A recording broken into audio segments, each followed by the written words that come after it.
নমস্কার, গপ্পবুড়ির আসরে আপনাদের স্বাগত। গতকালই হাতে পেয়েছি আনন্দমেলার এই সুবর্ণ জয়ন্তী সংখ্যাটি। 20শে মের ডেটে, এটা 20শে মের সংখ্যা। তো এই সংখ্যাটিতে প্রখ্যাত লেখকদের, যাদের লেখা পড়ে আমরা ছোট থেকে বড় হয়েছি, তাদের অনেকগুলো গল্প বেরিয়েছে।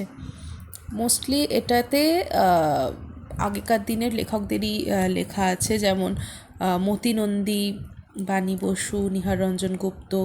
কিন্তু একটা জিনিস ভীষণ চোখে লাগলো, এখানে দেখুন প্রথমেই সম্পাদকীয় সূচিপত্র যেটা, সেখানে মহাশ্বেতা দেবীকে লিখেছে মহাশ্বেতী দেবী। অবশ্যই এটা একটা প্রিন্টিং মিস্টেক।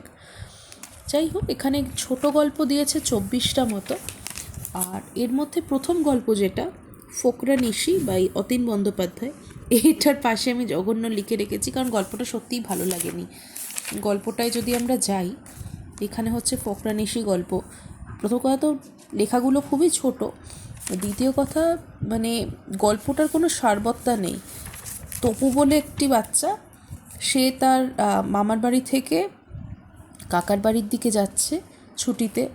মাঝখানে তাকে নিশির সাথে দেখা হয় এবং তাই নিয়েই পুরো গল্পটা। জানি না, গল্পটা হয়তো শিশুদের জন্য ভালো, কিন্তু এই মধ্য 30-এ পৌঁছে এই গল্পটা পড়ে প্রচণ্ডই বোকা বোকা লাগলো। তো প্রথম গল্পটা একদম ভালো লাগেনি।